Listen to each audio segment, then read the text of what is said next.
Weather has already left West Michigan, but damage remains. Here's a live look at the Consumers Energy outage map for you. 150,000 people are without power. Consumers Energy says they have crews working right now to get the lights back on, and we'll be speaking with them live in just a few minutes. Meanwhile, we have live team coverage for you right now at noon, getting a look at just how much damage these storms caused, especially in Muskegon County.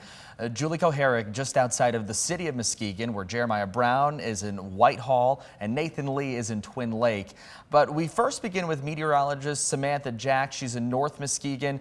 Sam, what are you seeing right now?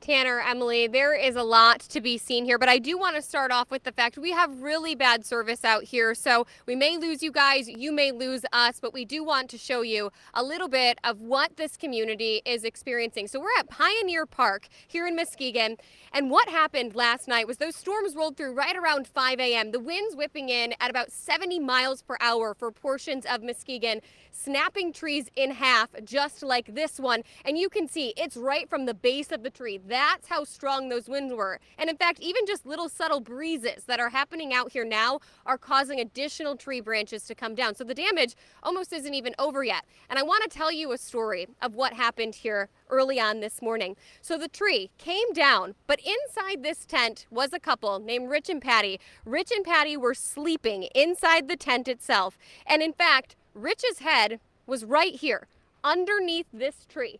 And what happened was, within moments, his wife, Patty, heard the crack of the tree, screamed his name, and he kind of sat up just a little bit.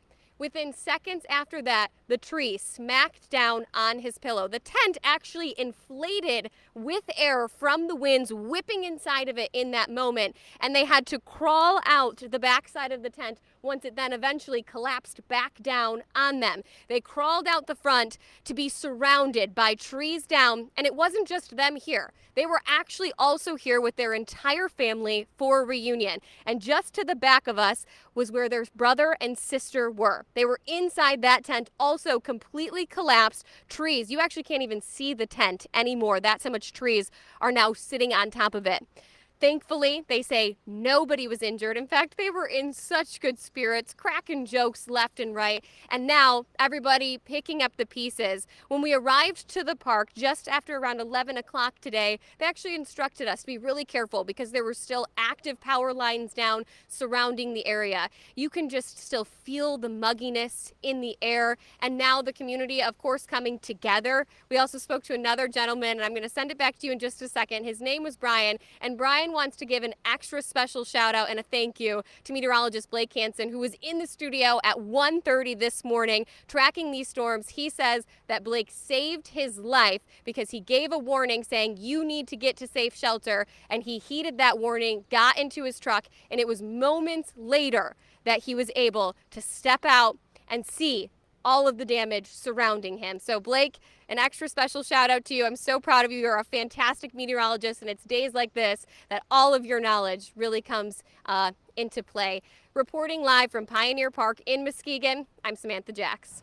Wow. Wow, really incredible firsthand account there. Getting chills here in the studio because we know how hard Blake has been working today to make sure that people are aware, and we know now it saved at least one person. I'm sure he saved many lives today because those warnings that he gave ahead of time here, I mean, he really did make a difference for sure. Really awesome stuff there. Thanks for that, Sam, and glad that no one is injured. Stay